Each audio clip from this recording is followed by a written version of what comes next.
I mean, these guys have been doing it together since the old days with Fnatic, and just playing entertaining brands of Dota in every meta. Yep, and still searching for the ultimate goal, Will, which is the international. That's what I remember. Jan, I met him for the first time 5 years ago, and he said to me, "All I want to do is win an international. Just want to win a TI. Don't care about anything else." And it's still the same goal, isn't it? They've won enough majors, I think, that they're kind of okay. But he still wants a TI. Just wants a TI. They should be incredibly proud of what they've done. Yeah, because it is unbelievable. It's been incredible. Yeah. But they do want to bounce back. But they're very hungry right now. I think they would rather. I think last year, No Tail said to me, "We'd swap all the majors if we could just win one TI." Yeah. Like, we'd rather have a season where we were really bad the whole season and then we won a TI. Is this that season, Will?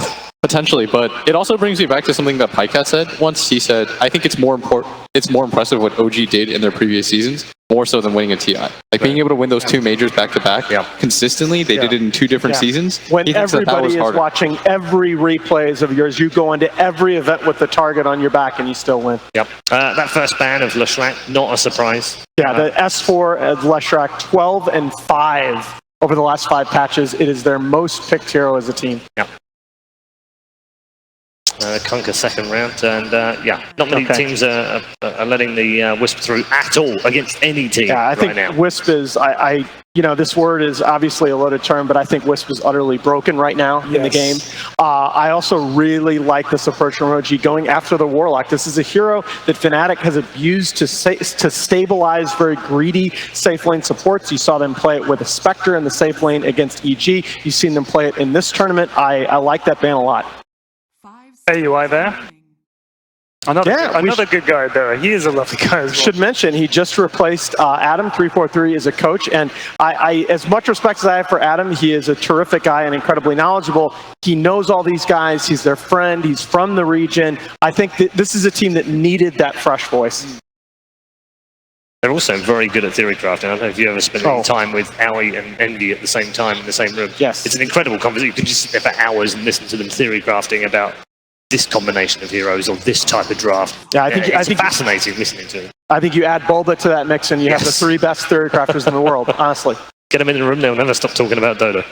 I think some of these guys treat it like a puzzle that couldn't be solved. Yes. You know, it's like there must be a solution to this, and they're always still looking for it. And because of the way Dota changes, you feel like it's an insoluble puzzle, but I think they enjoy that because it means you can keep trying to solve it. Yeah, it's a rotating 6 billion puzzle piece. A Rubik's Cube where new pieces get added, and it changes shape, and it grows and grows. Yes. Okay. But it doesn't matter because the challenge is still there. So what's the first pick this time round, Will? It's open-ended. You can take the Bounty, the SK, or the Clockwork. That's been... Fnatic has been pretty consistent in picking one of those 3. Like, they leave it open, though. I would add Tusk to that mix, even though he's fallen off quite a bit lately. I think he's value enough for DJ, but yeah, very much agree with Will's first 3. 5 seconds remaining. In terms of the response from OG, what are you expecting to pick together? So there's the Clock. Yep. And so for OG, I don't know. I think Sand King is a good option when you see the Clockwork opener as a match 4. Because you have a good idea of how Clockwork works. Like this hero, if you place 4 off lane, you want heroes, or you want cores that don't necessarily just die to him walking at you. Yeah. The other hero I'd throw in there is the Gyrocopter that they've picked up a lot during the first phase. Wisp is off the board as we expected. Wow. Lone Druid. Okay. Yeah, this is quite a throwback. So they do grab at the SK too. Like when you see a hero like Clockwork, if you think he's going to be in the 4 position role, which is likely, right? You want a hero that can match his tempo. And most of the time, Clockwork beats all 4 position heroes because he just runs at you with battery assault and boots, and he's going to win. He's going to cogs you in and you're going to die. But Sand King actually can't die to him. He's going to always be able to stun out. Yep. He's got better solid initiation, doesn't really mind the tempo, the pace. He's able to keep up with the mid ganks. Yep. And OG did run 2 Lone Druid games in the group phase at MDL. One win against IG Vitality and a loss to Secret. And both times they first picked it. So they take the Underlord, and this is a hero that it's really scary to pick just because nowadays everyone counterpicks you. Like there's so many different ways to deal with it, but when you represent that you're going to pick the Lone Druid early on, it's a little bit more safe because you're okay with the matchup. Wait, how do you beat Underlord? Tell me the secret. You can take Monkey King. I can't play Monkey King. You can't play. Oh, sorry, Will, I forgot that Pyrian's here for his own Yeah, no, I'm just on research for my Exactly. Dota He wants to learn how to get better in the game, Will, if you could just help him out. You can take Slark. You just want heroes that just get on top of him and hit him and can trade hits with him. I'm not a very good slot. What else have you got? Life Stealer? Okay, sweet. Yeah. All right, cool. Okay, cool. Are we good now, Ted? Yep. Carry on. So once you see the enemy safe laner, you get a decent matchup. It's okay.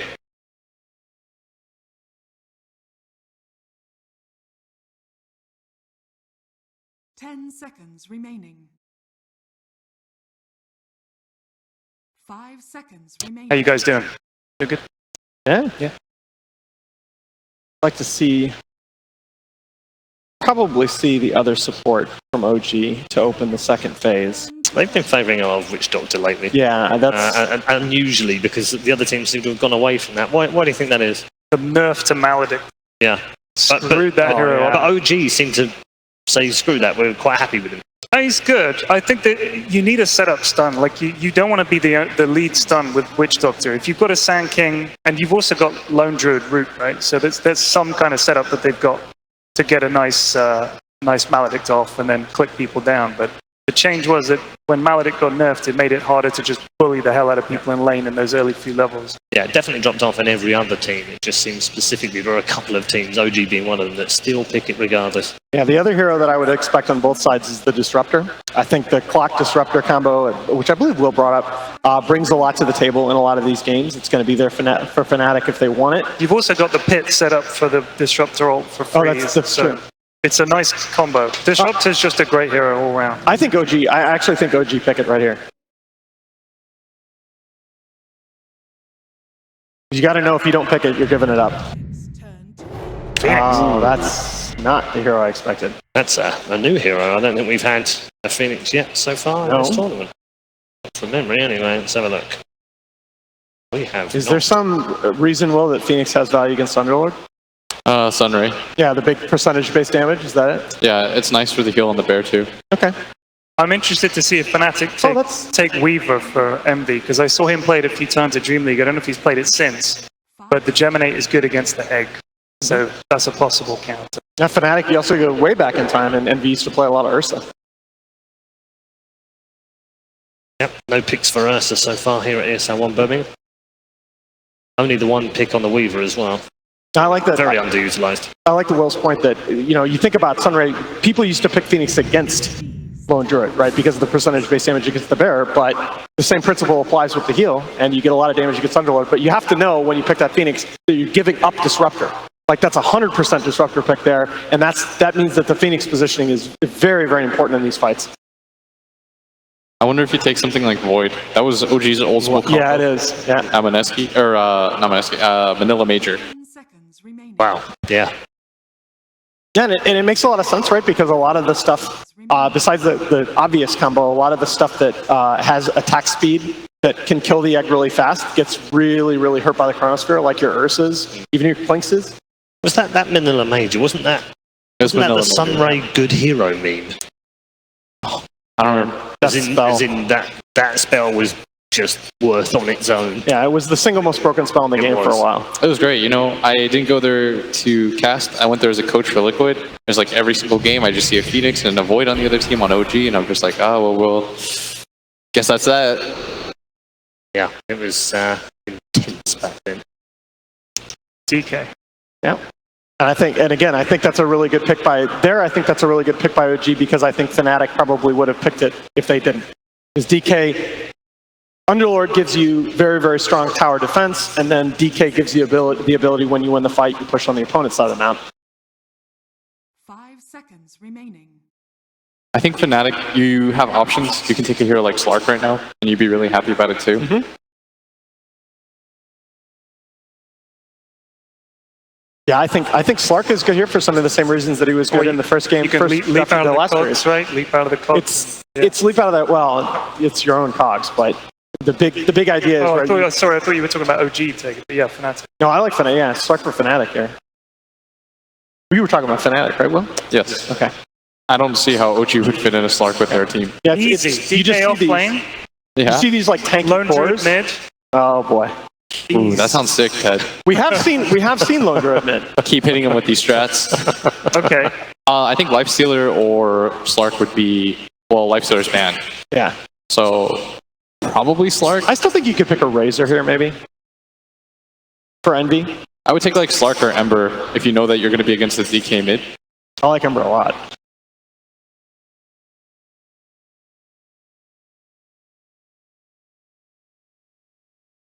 That's fairly standard for Fnatic as well to save Abed's pick for fifth. Oh, they take Oh, Envy Morphling. Okay. No IO on board this time, so no killing the throne through backdoor protection. Yeah, but still the potential for walking around with max agi and getting blown up. I think a lot of the same principles that make it a good Slark game make it a pretty decent Morphling game as well, right? I think so. The best part about Morph is when you can get him like a decent early laning phase, and he just gets to get an Aquila early on. Exactly. You get early levels of Morph, you hit your level 5, level 6, then you can trade with the enemy offlaner more efficiently than he can trade with you. Yeah, and it also makes it means that you can punish the enemy team very severely for leaving that lane. Like if they rotate out of that lane, you can bring them in that tower very, very quickly with full Agi and Aquila. Turn to ban. So for OG, they banned the Razor. They banned the Razor. So that's something I thought Fnatic might pick up fourth and still would have fit their lineup picking it fifth. Now, the only thing I'll say here is that Fnatic has fell into this trap in the last 2 games that we saw them, picking a hero for Envy that scaled and putting Abed mid on a Razor or Viper. And I know they value Viper a lot, particularly against the lone Druid because of the percentage. Again, the percentage. I love that. I'm so glad they went away from it. Oh. Beautiful. Yeah, so you see the DK, there's not a lot of hard disable. It's an easier Ember game to play for too. Yeah. I thought they would take it fourth though, just because you already see the enemy mid matchup. I would have been okay with Ember or, what was the other hero? Slark. Yeah, I would have been okay with Ember or Slark there. No, but I think this is fine. And you, on paper, you look at those and you say, oh gosh, that's really 2 very greedy farming cores at 1 and 2. But I think when you look at the 3 through 5 positions of Fnatic, you're going to be the one dictating the tempo of this game. Yeah, I wonder what you take here as OG. They've done a lot with the lone Druid recently. They've taken Enigma as their offlaner too. You could grab something. You need something with a hard lockdown though. Enigma, Void. Go back to Void, unfortunately. I think that's by far your best option.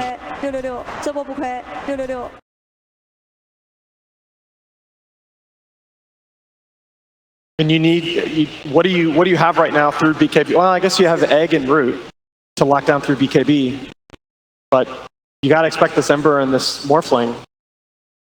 I just think you want a strong jump hero right now to follow up. Yeah. What do you think? Otherwise, Sand King jumps in and that's it.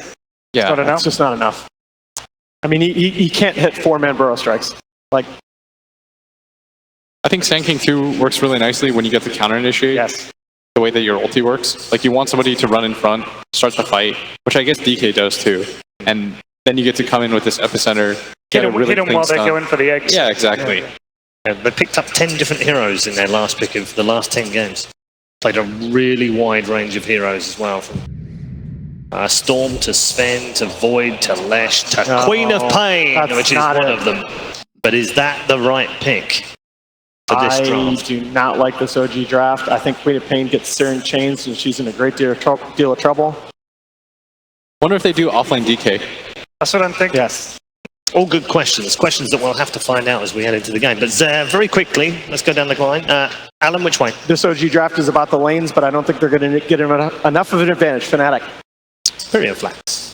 I'm going to have to go with OG, just because I like their draft better. Heroes I like. OG. Okay. Well, I'll go with Fnatic. Okay, all right. Mixed bag of predictions here on the panel as we head into game number 1, ESL 1 Birmingham. Enjoy it, Fnatic versus OG.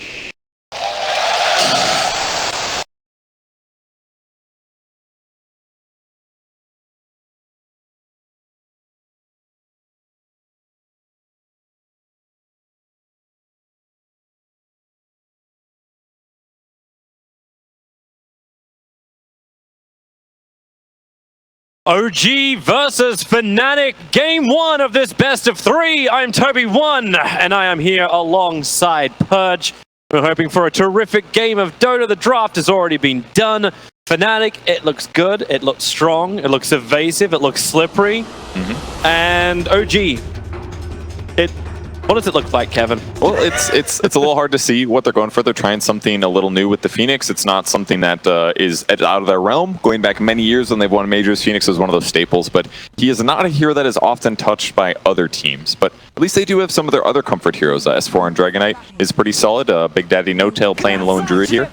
Yeah, can we actually have a closer look at that Lone Druid too? They picked it up in the first phase of their draft. They were very confident grabbing something like this. And they had it even like before, like we had the camera view, which actually panned around the back of it, and you can see them just having it there at the very beginning of the selection. So how does it work with his kind of timing, with No Tail's role in this game as Lone Druid? Well, typically what he does is he just goes into his lane matchup, wherever it ends up being, either mid or safe, and then he goes for something like a Helmet Dominator. He gets a lot of other aura items, and he kind of just provides some tower pushing and some lane stability and that kind of a thing. But this game, we might do something different. He started with a Wraithband, which is a little bit atypical, so there's a possibility we might see a ranged Lone Druid here, which could create a different balance than what we're expecting to see. OG are looking for that first blood, and they're probably going to get a Pylai die. Burrow Strike is out. Fly holding his ability point for now, as Seb, he just wants the last hit with the extra help of S4, who move forward. That is a guaranteed kill for OG, spilling first blood. And they get the D ward because of this. A big gold advantage here going to Seb, but he's actually going to hold it for now. They might try to save this until later so that they can deny with a tango. No, he ended up just using the Quelling Blade and got rid of it. Doesn't want to wait any longer. Yeah, he realized that if somebody comes by during the laning stage and just attacks it once, it's denied anyway. So he actually just has to kill it now no matter what. But he was hoping to get a double tango out of it. I'm still waiting for that efficiency where you leave these type of things behind just an extra couple of seconds or past a point so you get the extra cash for it.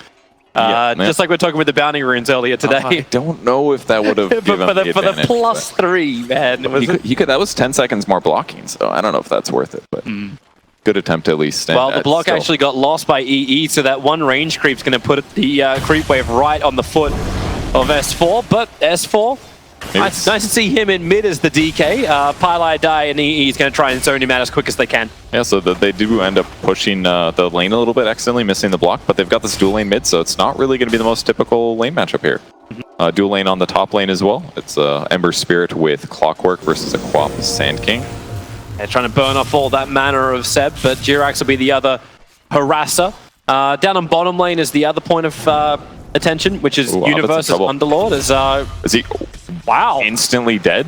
Wow, he was at like half HP. Jirax comes forward, lands a stun, and then they just right-clicked him like 3 times. Yeah, you didn't even have the burst damage yet. Like, Seb went for the Shadow Strike level 1, so Abed, this is not the start that Fnatic wanted to have. 2-0 now for OG. They take the first blood, and they take the safe lane core. Yeah, it's something really nice about Queen of Pain in the offlane. She just has a really good animation, a really good nuke harass. I mean, Abed can try to dodge the dagger by using Sleight of Fist, but it's very difficult to do, and if he's not successful, he loses a lot of health.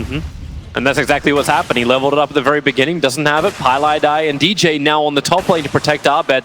He does have a ton of regen though, 2 mangoes and 3 sets of regen, so he was probably just getting a little bit ahead of himself, thinking that he was fine, but he was at half HP. They took the opportunity and they get a huge kill. Jirax, Mango, being popped by Pylai die, allows him to put the wall on top, but Jirax will just Burrow Strike away. So consumption is going to be high for Fnatic on this top lane to keep the aggression up. It'll be fine though. I mean, they've already got a kill. That's the second of their team. They've got a 1k gold advantage already. That's huge for them. 10 last hits on Dragonite somehow, despite being dual lane mid. Good for S4. It was the panel were praising him before. This is just a guy who's just great at games in general, but that's why it's kind of nice to see him in that mid role. Yeah, the only lane that's not last hitting well is the off lane for OG. Seb's only 2 and 3 with the Sand King getting 1 last hit, so that lane's not going so great. Universe getting a bit of a tan with that Phoenix. That's actually one of the interesting things about Phoenix's game, is that it is a 2v1 lane, and that makes Phoenix more effective as a hero. Whereas normally you're fighting a support or something and things don't go so well. But I think Fnatic maybe was thinking, all right, we'll just lane the Disruptor mid with the Morphling, so that we can pressure Dragonite more, and make sure that Morphling has a better game. And at the same time, Underlord's going to be fine because it's just a Phoenix. Yeah, Phoenix can't zone him out. That's the reason why you're going to see no escape, no Icarus dive required. Top lane, Burrow Strike is out. Once again, Abed forced back a long way. Shadow Strike was on cooldown for Seb, so Abed able just to salve up and get back into the lane. So while it gives them the ability to do this dual lane mid, the other issue is that Phoenix also has a game. Like, Phoenix doesn't care if he doesn't zone a hero. He just wants to limit their farm a little bit, get some pulls off, get some levels, and then Phoenix can be a normal hero. But if he's forced to like trade hits with enemies or try to dual lane or tri lane, it just can go really bad. So the fact that S4 is still getting super competitive last hits in this match, and Phoenix is going to have a decent start, I think this is a great start for OG. Yep. This allows Fly to have that freedom you're talking about, but it's also the fact that Notel, with the extra cover behind, are you able to just rush up big item? Because I'm looking right now and he's going for the Dominator. Yep. Do you try and go Radiant style bear? Where do you put that money? Where do you put that investment of space for Notel? Yeah, well, Radiance is an option here. I guess I'm not really sure how comfortable they feel with it. The Fnatic cores are very good at diving the backline, and if you go range Lone Druid, that can be a huge issue. But the fact that he picked up an Aquila first makes me feel like that's going to be the build, because it's not like you want to transfer your Aquila over onto your Bear. He might also just be thinking, it's going to accelerate my farm, gives armor to my Bear, this is what I need for now. It allows him to force the lane on bottom too, because he's already at the tier 1 tower.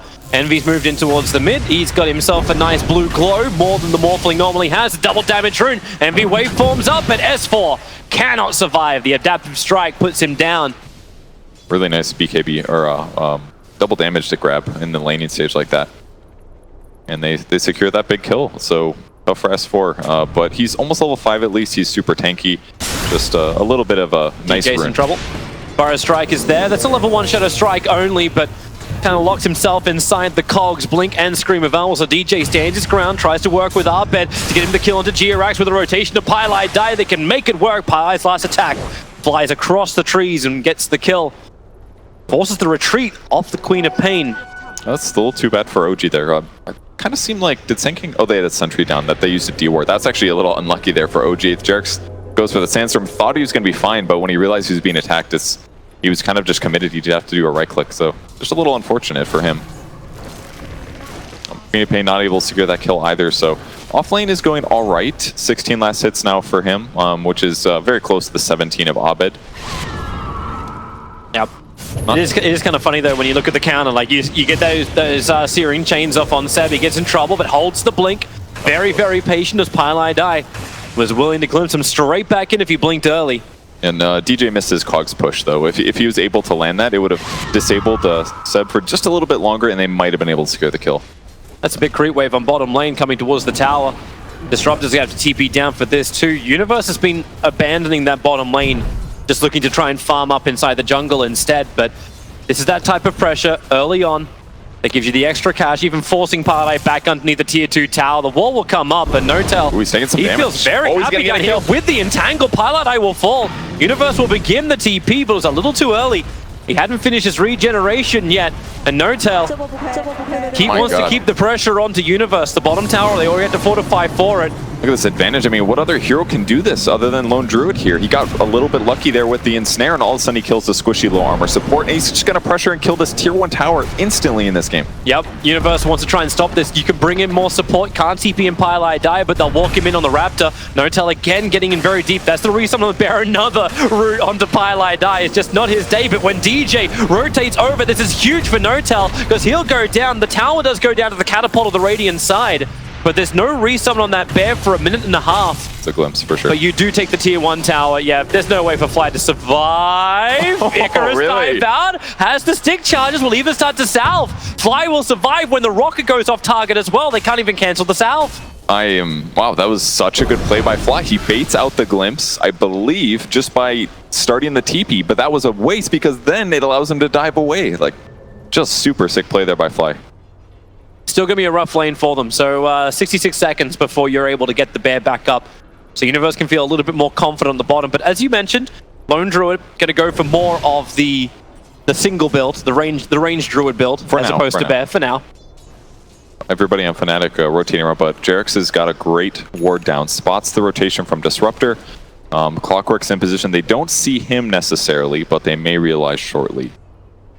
Oh yeah, they've got a second ward now spotting him, so they know where everybody is here. Yep. They could maybe try to get a kill here, but it's going to be a counter initiation by Jerix for that to work. Clock shows himself, walks straight past it. They realize this isn't on. They look for the 8-minute runes instead. So Fly is watching the bottom. No more double damage rotating in. Oh, I say that. It's actually a double damage for Envy, but it may be too late. The Clockwork, the Pylai Die was moving down the river. So he'll end up going down. But Morphling, A double damage route on Envy. Already been rather successful this game, not to mention this whole tournament. It's not a bad moment for OG. They're just about 2k up right now. Seb is level 6 in the offlane, so any of these ganks that happen, he can definitely rotate for these rotations. They've got plenty of disable on their side. They just need a little bit of damage, and he's gonna be able to facilitate that once he's got his TP off cooldown. Just some damage on mid. Universe mid as well with that dragon form up. They're not really in. He might kill Abed top. It's really close. He was very low. He might have been able to kill him right there actually with his ultimate, but maybe waiting for the flame guard to dissipate. Well, it does pure damage, right? So it would have cut right through him. There's a good chance he would have killed him there. And Abed's only level 5 right now, so if he doesn't pick up 6, other than Sleight of Fist dodging something, Seb should be able to guarantee this kill. So if he gets disabled right now, Abed goes down. This may be a little bit easier kill. DJ doing his thing once more. We tried it. When he was over there underneath the sentry ward, that was when Jirax died. DJ begins the TP. They need the damage to kill him. So Seb had no other choice but to commit the Sonic Wave. I'm a little unsure if I like that move. I really wish he would have just secured the kill on Abed instead. It's a core, it's an Ember Spirit. Getting the kill on him would have slowed him down a lot more. I mean, he still is being very zoned, and he's going to be forced to rotate out a little bit here, but either way, a successful play for OG. They're still going to control the lane, they're getting last hits, and they might be able to get a tier 1 out of it as well. Meanwhile, while they're doing that, like the amount of pressure that Notel's applying. So Pardai shows himself. Eternal Envy arrives with a double damage rune still active. And he turns in. He takes his Hellbear, he takes his bear, his Spirit Bear, and then just goes at it. This will be an easier target if he can attack into Pylai looking to secure the 10-minute bounty runes up in 10 seconds. But Root once again, Pylai just cannot catch a break. The Lone Drawer Bear will do the work. Savage Roar, Lone Drawer cannot create enough space to survive. With the movement of Abed down, they do get the kill onto Lone Druid. Abed going for bounty runes here. Looks like an aggressive gank, but I don't think OG's too unhappy with that either. No-Tail gains a very slight gold lead, obviously. How about Universe? He's got a haste rune, so actually no, he's perfectly fine. But he does want to get up top here, and he wants to stop this tower from being taken right now. Like the nice thing about what No-Tail's doing is he's forcing all these Fnatic rotations to the bot lane to defend against him, just farming well and pressuring. But getting picked off is not the best thing. He did get the kill first, but Glimpse. Pull in the DK, put him inside the storm. S4 will try and tank through it, maybe with the help of the Sun Ray. No, it is still not enough from Fly. He can do some burn damage to DJ and Abed. So have to be careful. This mid wave is now doubled up because Notel took the Hellbear there and actually dragged the creep wave out. Gotta be a little careful. He's trying to get a root on Envy here. Could potentially set up a kill, but very burstable still. And it's gonna be a while until he gets tanky. But basically, OG's just stabilizing their lanes. They've got level 6 on Phoenix as well now, so their team fight is going to be really solid. They have the amplification too, which comes from that offlane Queen of Pain. Went for the first Adam Veil of Discord. Cool. Yeah, it's a little uncommon right now, but for an offlane hero, I think this is fine. For mid heroes, they usually don't buy it because it's just a little bit too expensive and it doesn't amplify your ultimate. So it's just okay. But in this game, when you have a Phoenix as well, you're going to be amplifying all of that Sunray damage. Pretty much all their heroes are super benefited from this.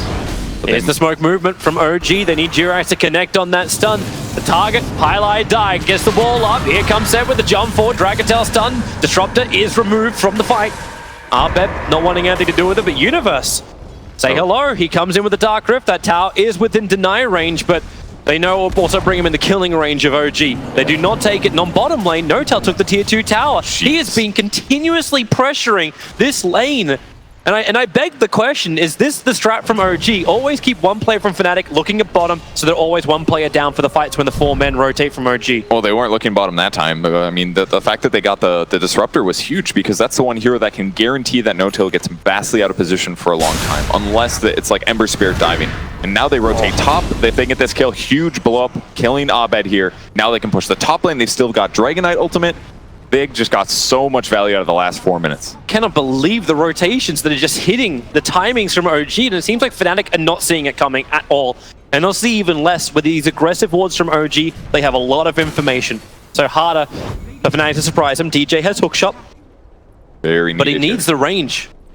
He's got to have vision as well. He doesn't spot anything here. And as long as No-Tail doesn't shift into his own jungle, they're not going to find him. As No-Tail actually just puts the Satyr as well as the Spirit Bearer in front of him, he'll only hook minions. And if anything, if we look at the dire wards right now, they're placed in positions where OG has never been, basically. They haven't really defended bottom that much, mostly because it's always been pushed out.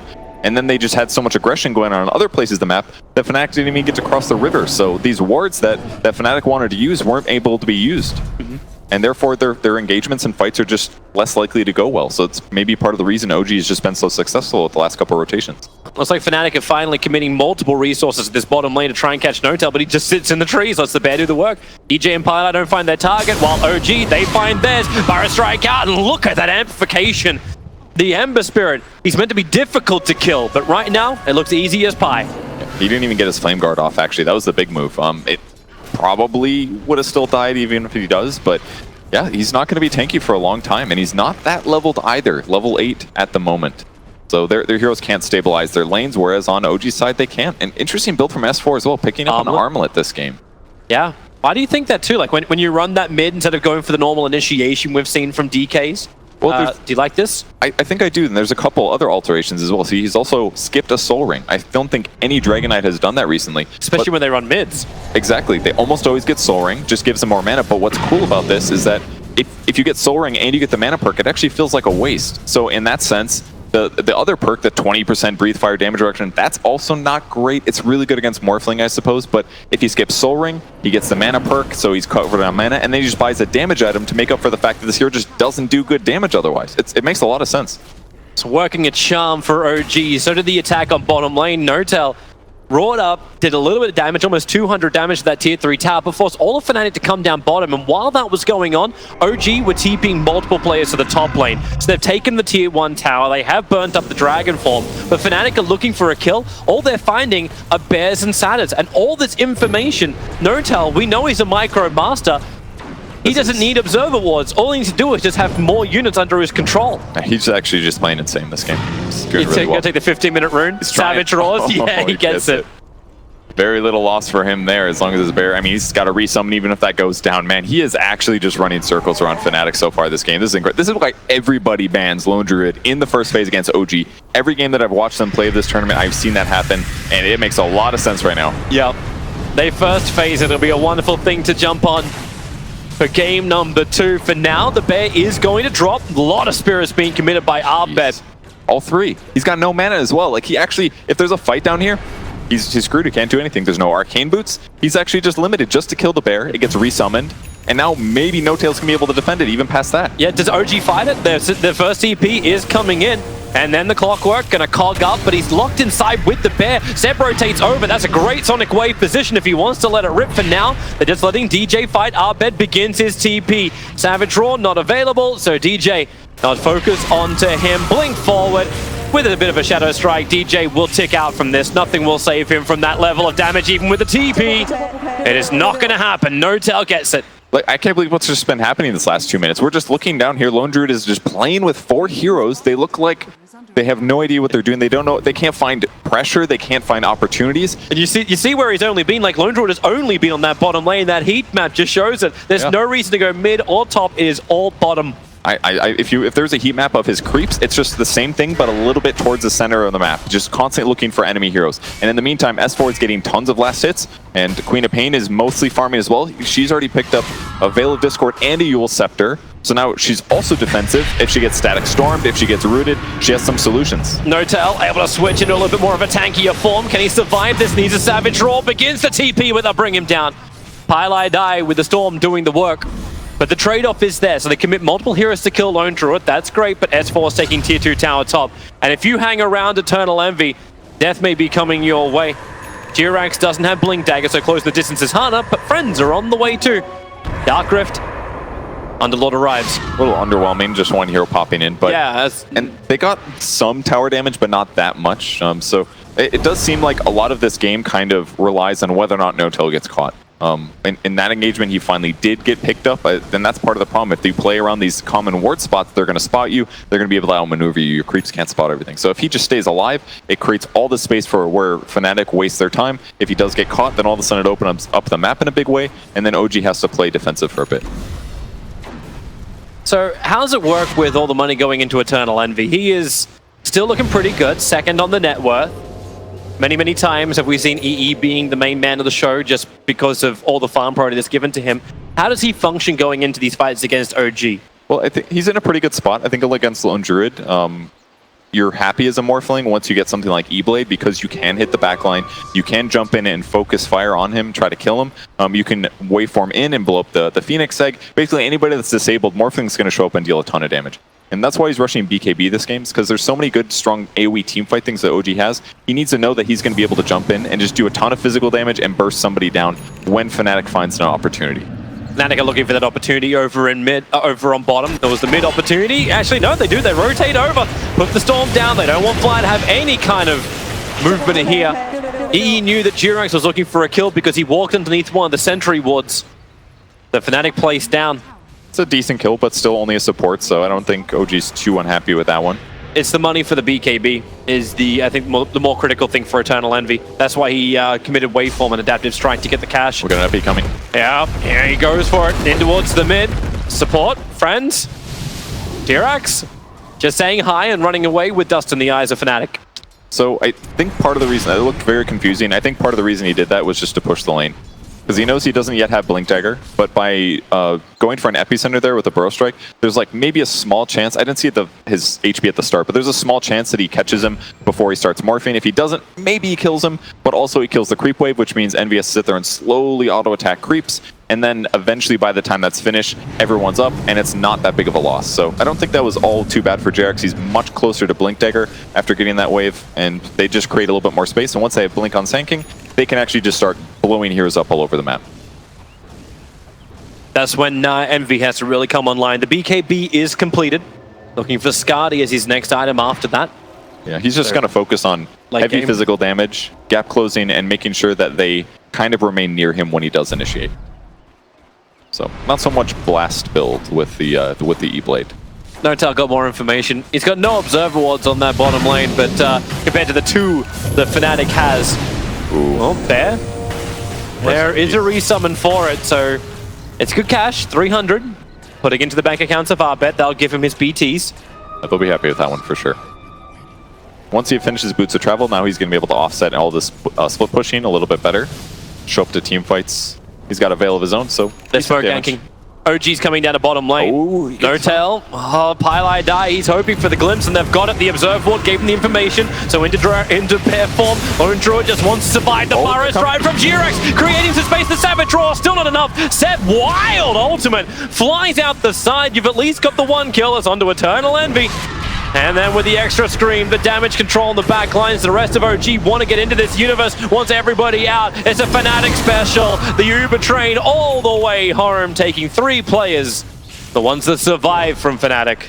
Just a super sick play from Seb, actually. He jumps in and he takes advantage of the full agi from Eternal Envy, pops his BKB, but that doesn't matter at all against Sonic Wave. And I think Envy is maybe one of the more agility morphed Morphlings that I feel like I see. He very often plays on that edge. And in that moment, his 4,000 gold item, the first thing he rushed was nullified, and his greedy playstyle was super punished. And they get more out of that as a result. Now Blink, here we go again. Gank up all across the map is what you asked for. Jirax, he gets the epicenter off. Universe can be way too slow to get away.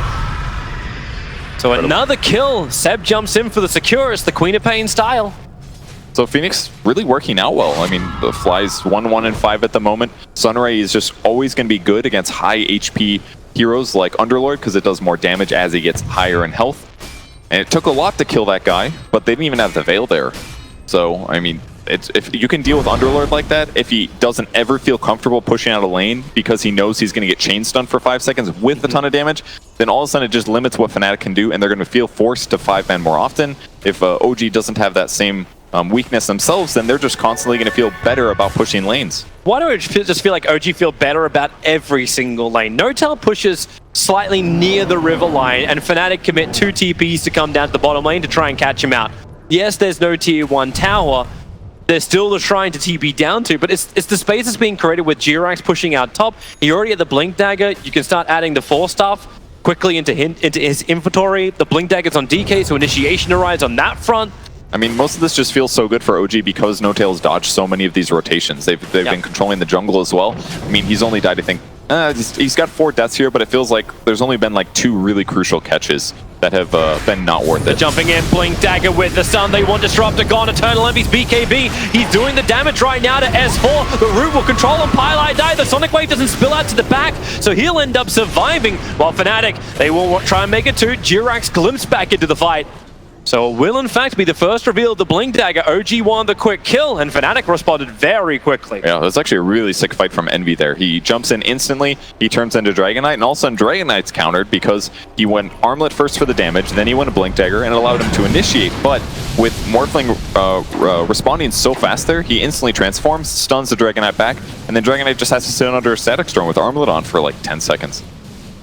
It was just a little bit too fast of a reaction, and the BKB from Morphling really paid off there. Yep. That's exactly what Fnatic needed to relieve some of this pressure. It's been going up for OG with gold and experience. The graphs start to angle a little bit further back down again. That's a sharper angle on the experience graph.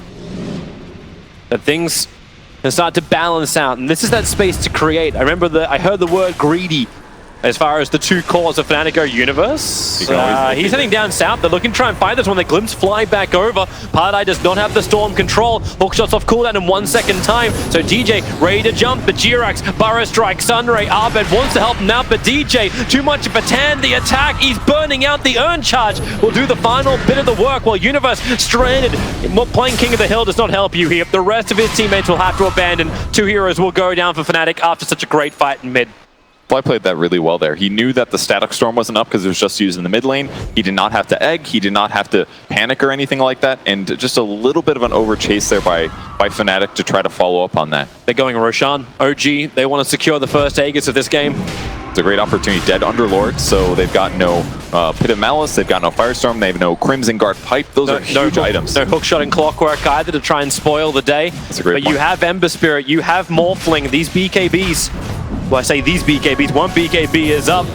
Sleight of Fist to begin with, the bear is low, Fly's giving its life back over, Blink Dagger, forward in from S4, and they'll actually get the Disruptor this time. To work so hard to get that last time with the Burrow Strike from Jirax. It actually gets the perfect stun. Envy up the hill, he'll get the BKB off. Very close. Grabbing that Envy kill would have been huge, but either way... Oh, Seb, too close! Yourcept is up, but S4 initiates! It was almost a trap with the Sonic Wave connecting. Eternal Envy, he wants to jump back out of this one. Waveform will help him do so.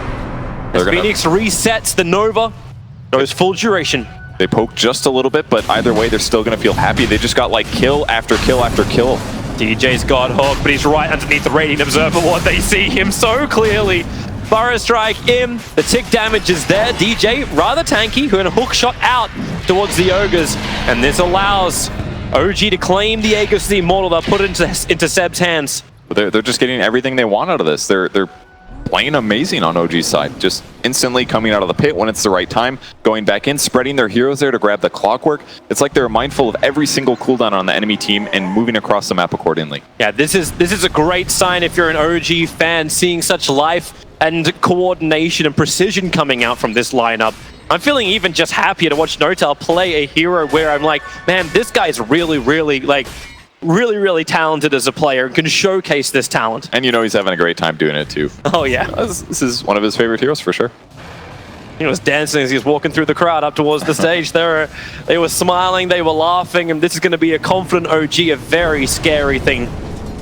So there's a couple interesting item possibilities coming up. Well, I guess I didn't even realize that this was on the radar, but S4 did have BKB in the last fight, and he's now 1,700 gold towards his next item. That means this is going to be a carry Dragon Knight for sure.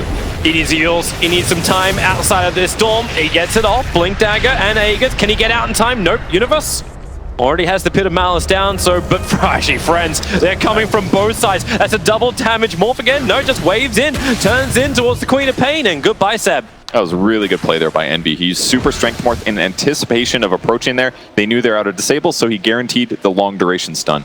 Really nicely. I do think Seb should have probably used a bit earlier there to stop some of the damage, but I think he was anticipating that he would get Pit of Malice or some other disable afterwards and just slightly out-mind gamed him.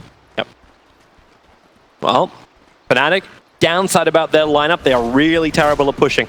Morphling at least can clean up creep waves, but the Ember Spirit and beating into towers is a lot harder. Blink Dagger on towards the north. He already had the strength up. There's 2.9k HP on a Morphling, but Waveform TP away.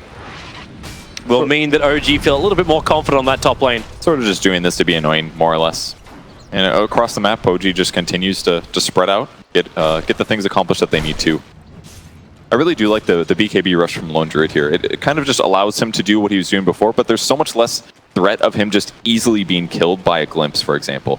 He's going to have to trade these charges often in these early fights, but as he transitions into items that actually do something, such as the Maelstrom that he's going to pick up next, it's going to still allow him to be pretty independent and look for enemy heroes. And this is one of the really nice things about this ranged Lone Druid thing. If he's farming Lone Druid with like the Spirit Bear having a Radiance hypothetically, the bear always has to be where the creeps are, and that's not where the heroes are going to be. So this way, he gets to hit creeps with his hero, and his bear gets to look for danger. Yeah. I also love too, he's holding on to the Santa Banisher.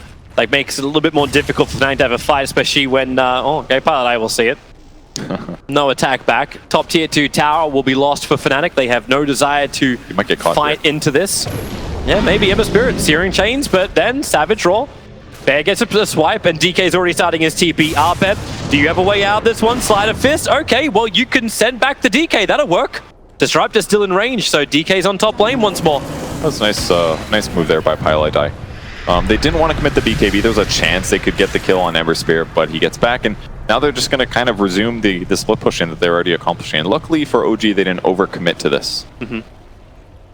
Like right now, I'm seeing Fnatic actually committing abilities just to try and kill off that Santa Banisher because they're not finding heroes in the right, well, out of position. I mean, that's 200 gold. That's 2/3 of a bear. That's a lot of money. They'll be happy with that. Abed, Epicenter, preps up from Jarex, and they'll Burrow Strike forward, Zeb Sonic Wave, and they just go through him. That was very close, man. He was about to jump away if he had a Remnant. Yeah, he did have a Remnant down, actually. I feel like I even saw his hero turn just a little bit, but just enough damage, gets the kill. Vale helping out with that one as well, and more items are to come here. They've got the Ultimate Orb. There's Seb's 500 gold from a Hex. And this is like terrible territory to be in as an Ember Spirit. And they're getting more cash because keep bringing down these buildings. The DJ cogs up, locked inside with the bed. No tells nearby, but it's Jirex's Burrow Strike finding Pilot Eye. The TP out will not be successful. They send him up in the air just in time. So DJ, his TP, won't be successful. He'll go down. The one that is out is Pilot Eye. Man, they're just super outmaneuvering Fnatic now. They're getting pressure on the enemy heroes. They're avoiding ganks and keeping their cores alive, and they're just moving. They're just dominating the middle part of the map. They've taken all outer towers within 30 minutes, have reached a 10,000 gold advantage. Hex is ready if they can find Envy here. He's got Lincolns though, so it's going to be a little bit tough to break it. They're going to crack it. Well, they still got the Hex off. Follow-up Dragon Tail stuns, and all that BKB immunity which Eternal Envy wants, he can use right now. Waveform's down, but DK stays with him. They have the damage available, but maybe not. Strength morph up to 3k. That's a lot to get through. And OG, they know they want it. It would have been huge if they did, but still, they're pushing the mid lane. They force so much defensiveness from the Morphling. They're taking time to reset Fnatic. Because he doesn't have BKB, this does give them a little bit of a moment of pressure, but I don't think they want to super commit. They're just going to do a little bit of the split push thing. No Tail hits top a little bit. He'll run away now. Maybe wait to re-engage. He's still got BKB as well. It's the OG special attack from multiple sides. Top as well as mid, and Fnatic have to make the choice. Like, how do they defend this? It's so hard, and they just keep the mobile heroes in the middle. Queen of Pain's between both lanes. The Phoenix is between both lanes. That means whoever gets gone on, and Sand King as well. They've just got these two cores that push buildings. All the mobile people stand in the middle, and they can always react to what happens. Such a cool playstyle here. And they're already out. TP away to safety. DK goes to fix up the bottom lane. The catapults were hitting it, so the tier 2 tower is within deny range. But considering the control that OG have got over this map, they do not need to deny this. They can just keep that bottom lane pushed out. It's been the home of Notal for so long. Glimpse, pulling back SK. Oh, the hook shot, it actually connected, but Chirac able to blink and burrow away to safety out of range of DJ before the damage can connect. I think he just Burrow Strike dodged that Glimpse, I'm pretty sure. I don't even think he used Blink there. That was just perfect timing. I love to see it in slow motion. I think what he was able to do was actually Burrow Strike in and then blink out before the damage connected from Clockwork Hook. And yeah, okay, so let's see it again. So Blink comes off, it's actually put on cooldown by Pilot Eye. Yeah, Glimpse comes in and Burrow Strikes out, but what the hell did the hook connect onto? Okay, so basically the Sand King Burrow Striked on the ground, and while he was traveling from the Glimpse point to there, that's where the Clockwork Hook hit. But he was basically under the ground, so the hook shot connected, but Sanking still goes to his end position. That's why I dodged the glimpse, because he always goes to his end position at the end of that burrow strike. So. Thank you, Dota 2 mechanics, and thank you, Purge. That was a weird instance for sure, but successful escape there, and that might give them a little bit more space. Another failed gank for Fnatic, another bit of wasted time, and their cores keep getting farther and farther ahead. Dragonite's getting very close to his Orchid finishing. Quap is now ready for his 4th item, which he's going to begin working on. His BKB as well as his final item. It's time. I mean, he's got a way to disable and gank heroes. He's got a second way to break Lincolns now with the Euls first. So everybody on Fnatic's side is vulnerable. The only one that's not as vulnerable is Underlord, but we've already seen they've got enough damage. They've got enough mobility. They can pile on this guy and kill him if they really need to. Yeah, but Underlord is that big one. So when Fnatic grouped up together, they have the ability to survive. You've got double BKBs on the core, so Ember Spirit's now finished up his 10-second BKB. You've got the full Crimson Guard pipe as well as mech on the Underlord. So it's a lot of sustain that he can give his entire team, not just himself. Pylai die, TP won't be successful. The Observer Ward saw around the tree line. That was sick, dude. That was the only way they get that kill. The Disruptor's HP is a little too high, so what Jarek did was force the Dragonite, get him in range of the stun so he doesn't have to commit his ultimate, and they get another kill. But Pylai feeling like, I need to get some wards on the map. He got out of the base, he got some wards down, but he does end up dying for it. That's 25 seconds without a Disruptor. So more lane push is what they're going to trade this for. And here they come. If they hit some buildings here. Lone Druid in through the top. Dragon form for the mid. Now Sparkle the Bear with the Mjolnir. And the Dragon is just destroying the mid lane. No fortification of L for the Dire side. They'll buy back on Disruptor. The Hex already being committed into Universe. Speaking of him, he actually burns his Crimson Guard too, but DK does not care. Maybe he will care a little bit more. Hookshot, they force-staff him into the Cogs, but with that Sun Ray, no, the Cogs pushing back. Fly came a little bit too close. Eternal Envy fighting toe-to-toe with Dragon Forms. Not to mention, Seb has no more Sonic Wave. The damage has already been spilled and didn't do enough. Fnatic, they hold their racks and they keep their life looking pretty good. But they did lose 2 of their tier 3 towers, so I'm going to say that's a still worthy trade for OG. And they didn't even kill the second bear either. The bear gets resummoned here. Nobody goes down, just some BKB charges. Not a big loss there for OG. Yeah. OG will now probably look to clean up a little bit more of this map. If they can take that shrine, it'll be terrific, but they just don't know where Fnatic is. No Observer Wards inside the base. They just have the one slightly outside, and it's a smoke gang from Fnatic. They are looking for their target. And once again, I think it's No-Tail, but once again, No-Tail's already running away. He leaves the bear on the high ground, and yeah. His BKB is on cooldown, though, so that's the one advantage that they have. If they can actually gap close to him, they can go for these kills here. And Abed also having his fresh BKB means that he doesn't have to worry about Savage Roar. If they can lock down No-Tail and pull off this kill here, it would have been great. But in that moment, OG does play it safe. They've got great wards, basically encompassing the outside of Fnatic's base, and they haven't spotted their heroes. So they knew something was up, they sit back, and now they're going to safely push out the lanes again, and then try to go for some split pressure on the mid and top racks. Yep. And then endgame objective, high ground. They can do it with Roshan. He'll respawn in 7 seconds.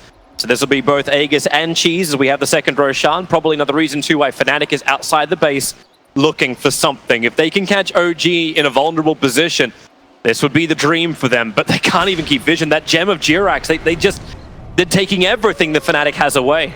And even getting kills is going to be so difficult here. I mean, S4 is insanely tanky now. He's got the level 20 perk with the Armlet. He's got a Bloodthorn, so if he ever actually attacks If they had the E-Blade pop, they need the stun onto SK. He's just sitting there. They hookshot forward. They're going for Fly. They're reaching the back lines, trying to keep Phoenix out of this fight, and they do find the kill. So Morphling, with his BKB, was able to kill off the SK, stealing the gem.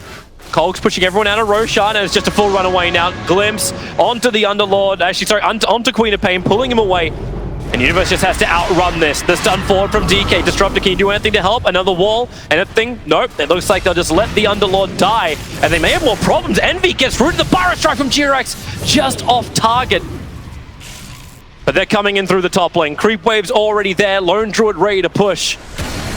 While the DK does the mid lane. Once again, Fnatic, they just don't have the numbers to defend against 2 different flanks. They don't even have all their ultimates either. They've got Hookshot in about 10, though. If they can maybe jump in and blow up Sand King again, that's gonna be his dieback, but everybody is so tanky here. Melee 1 down. Range Rax going down 2. They initiate in onto S4. They have enough. Down goes the Dragon Knight. But so does the top racks. OG in full retreat. That was the best they could get out of that. Both of the cores on OG side had BKBs there, so Chain Stun was their only solution. They were able to steal Dragon Tail, obviously, and follow that up with enough damage, but that's the best they could hope for there. So at least they get one core kill out of it, and that's going to buy them 60 seconds. But losing the full set of racks, not the good position to be in, but it's going to buy them a little time at least. Do they have enough time to get out and do Roshan? Like, do they have enough damage to actually do that against OG while DK's down? Maybe. Actually, then again, they don't know if he's got buyback or not. Like that. But Fnatic can also be on the aggressive now because they know they can actually get a grab here. If they can take a fight, get a kill here, that's 2 dead heroes. That could give them the chance to take Roshan. So this is the best time by far to try to snag a kill. Well, they have the Observe Ward watching Notel farming inside their own jungle. DJ lining up for the hook shot. The creep wave will die. Here goes the Rocket for the extra information. Glimpse back, BKB committed, but meanwhile Morphling dies in the mid lane. They wanted this kill on Notel, but I don't think they got enough friends to do it. The Spirit, okay, yeah, Arbed doesn't want anything to do with it. DJ, he's burning in the sun. 2 heroes lost for Fnatic. Envy going on his own gank in the mid while the rest of Fnatic were headed north. And Jirax once more. Fire strikes out towards Universe. Double buyback here from Fnatic. They do not want to let Roshan go. OG's got to feel really good about that. They knew that their opponents were going to be trying to punish that opportunity. OG controlled a lot of wards on the mid lane, anticipating this, and what happened was they epicenter blink burrow striked on Envy before he was able to get his BKB off or morph off, using most likely the Force Staff on Sand King to break the Lincoln. So it's basically just like a Phoenix dive and Jerax instantly killing Morphling. So a huge play from Jerax to pick him off while the rest of the fight went well for them. So they're just in a great position. They've got a gem again as well. This great ward is still spotting them, though they haven't checked that spot. So on the bright side for Fnatic, they do see their opponents. Might give them an initiation advantage, but it's 5v5 now, and there's a huge fat gold advantage on OG. And Jerax needs to go a little bit further up the hill or a little bit further to the north to see it all. Now he'll see the mid. Universe comes forward, able to get a root. Hookshot 4 from DJ to try and split the fight up, pushing Jirax further into that storm. S4's got the BKB to protect him. The Nova is in the back line, so there is no retreating for Fnatic unless they all want to get stunned, which is exactly what happens. They lock it in, turn on the sun, and now Universe will burn. He cannot pull anybody out. He was silent, so there was no escape. Maybe Eternal Envy's able to do it. Strength morph up everything he's got, but it's still not enough. One charges are available. The bear is hovering right behind him. The Sleight of Fist making it difficult to move forward, but now they just walk it up. The Dragon Tail Stun connects. Eternal Envy rooted to the ground, brought down, and now it's Arbed's turn. Feared up. They bring in the extra help. A quick Sleight of Fist. He actually ends up getting no tail, but will lose his life for it. So many players down for Fnatic. They're hoping the Rockets can connect to kill off Seb, but won't happen. Roshan is still the prize on the map, but there's a lot of dead Fnatic Deny heroes. the regen? Oh. It looks like a good, especially with Seb getting the regen here. That means a lot of hit. Oh, Dragon Knight dying. Got the hook. Huge grab there by DJ. That's going to equalize things, equal dead heroes on both sides. Now OG could potentially buy back Dragon Knight right now to go hit up some Roshan or try to pressure some base, but maybe just safer to save their gold? It's a good question. That was such an important pickoff. Like, Dragon Knight was on the verge of healing back to full, essentially. Once he got out of the fight, turned off his armlet, he was going to heal back up, but what a grab there. DJ holding the game together a little bit. Yeah, and this buys time, this buys breathing room more than anything else, and keeping him alive. Like, DJ survived through that fight, keeps the rocket vision up. They can watch Roshan. So OG, they can't just slip it and take Roshan anymore. It'll cost them too much in their minds. Fnatic is doing a great job in these team fights, though. They're finding the one hero that they can kill easily. It's Sand King. He doesn't have a Eul's to protect himself. I slightly wish he picked one up, but I understand his other items, especially what he's up against, like Morphling. But if they go on the Sand King, they're chain disabling him, they're dropping Disruptor ulti, and they know that they can kill him. And that is at least going to remove one of the big stuns from OG's side. So Jerax, once he finishes something like his Aeon Disc, yes, that's not going to be nearly as possible. But for now, Fnatic has been holding on with what they can. Yeah, and Fnatic are getting more to defend themselves too. Lotus Orb is what Clockwork's working his way towards. Underlord's actually finally going to go in for a disable after he's got the Greaves completed. So all of the sustain items are done. Shivas was on Ember before that fight began, but they're going to have double Hexes. They're going to have abilities to catch out these OG cores and potentially make space for Envy, who has been staring down this Skadi for so damn long. He's got BKB and Lincolns on a 42-minute Morphling. He really did. I think he did have to go for this BKB build. The Lincoln's build, considering their advantage, was also necessary. And if he can pick this up, it's going to give him some good right-click advantage here in these fights. Good smoke. Look for the target. Rocket gives a little bit of extra vision, but the Rocket appeared in the middle of nowhere underneath the Observer Ward, so they know Fnatic is smoked up looking for the fight, so OG retreat up the hill. GRX stays close enough to break the smoke. Pilot Eye and GRX must be right on the edge of that range. He almost broke the smoke here, but they still don't have the best way to initiate on Fnatic's side. It's pretty much just hookshot into follow-ups. OG smoked themselves. They're drawing the line to wrap all the way around. This is coming from Captain Fly. Back up to their Observer and Sentry, and then Fnatic, do they read this play coming? I haven't seen any pings yet. I don't think they necessarily, they do actually. If you look at their positioning where Universe is, he doesn't know if they're going to come from the front or the side. He's trying to sit in that frontal point. Everyone else hides in the trees. And OG knows they're there as well. They saw the Fire Remnant go down. So now it's a little bit of a switcheroo here. Abed, he wants to stay defensive. The next line that got drawn was just to go in through the top lane. They're attacking the mid lane, but here we go. Fortification is up. Fnatic, they know all about the backdooring, and they're going to try and defend against it. The melee racks, they just can't sustain long enough for it, but they go out for the fight. The Sonic Wave is good, so is the Nova. FP10 a follow-up, and the double burrow strike. Universe just cannot give his team enough to survive through this. The Nova connects, Universe will burn, and Fnatic, 3 heroes down. Only one of them has buyback available, instantly used by Universe. A triple kill for Fly. If you questioned, the Phoenix is working nicely with the rest of his team. An ultra kill for him. Excuse me, Rampage for Phoenix. Please at the front of this fight. Will it go to him? Universe will go down there, giving it to S4. Come on, bro. You don't stand in the way of this. There's more heroes fighting back. Fly's not happy, but they're attacking into the tier 4 towers. They'll be happy about this. Fnatic more than on the ropes. The Hex is onto Arbed. Run back to the base. Savage Roar up, but S4 stuns him in. They have the damage. They have the kill, or do they? Yeah, instant buyback as well. The tier 4 towers are falling. The tier 4 towers have actually fallen.